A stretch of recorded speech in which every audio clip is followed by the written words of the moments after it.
এদিকে skill training শুরু করেছেন নাজমুল শান্ত, তবে টেস্ট এবং ওয়ানডের মতো ওয়েস্ট ইন্ডিজের বিপক্ষে টি-20 সিরিজও মিস করতে যাচ্ছেন বাংলাদেশ অধিনায়ক।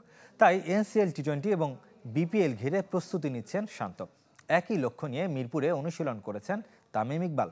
এই ওপেনারের ফিটনেস নিয়ে সন্তোষ প্রকাশ করেছেন বরিশালের হেড কোচ মিজানুর রহমান। যেন পুরনো রূপে তামিম, কখনো ডাউন দ্য উইকেট, কখনো বা লেগ সাইডে জায়গা করে নিয়ে বড় শট খেলার চেষ্টা।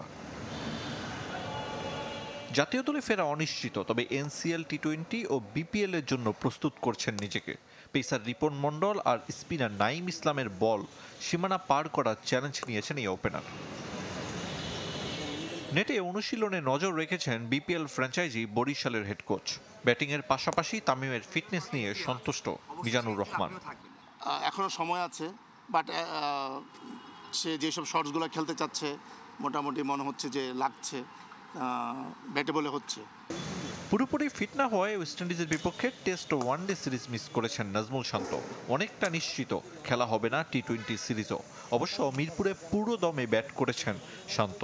ফিটনেসের পর শুরু করেছেন স্কিল ট্রেনিং, তার প্রস্তুতিও ঘরোয়া টুর্নামেন্টগুলো ঘিরে। যত তাড়াতাড়ি পারে সে তো চাবেই কামব্যাক করতে, দেশকে রিপ্রেজেন্ট করতে। এবং ন্যাশনাল টিমের ফিজিও আমার টিমেরই ফিজিও বাইজিৎ।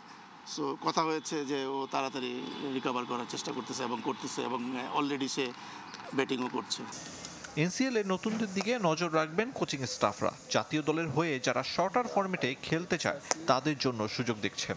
এই বিপিএল এর আগে এরকম একটা টুর্নামেন্ট অ্যারেঞ্জ করার জন্য, যেহেতু প্র্যাকটিসের ওইরকম সুযোগ সুবিধা আমাদের কম, ম্যাচ অ্যারেঞ্জ করে এই প্র্যাকটিসটা দেওয়া এবং পাশাপাশি কিছু ইয়াং প্লেয়ার আমরা দেখতে পারবো যারা পরবর্তী সময়ের জন্য রেডি বাংলাদেশের জন্য। সো এরকম টুর্নামেন্ট খুবই প্রয়োজন ছিল। 11 তারিখ সিলেটে শুরু হচ্ছে এনসিএল টি-20 প্রথম আসর। আরিফুল ইসলাম, চ্যানেল 24, ঢাকা।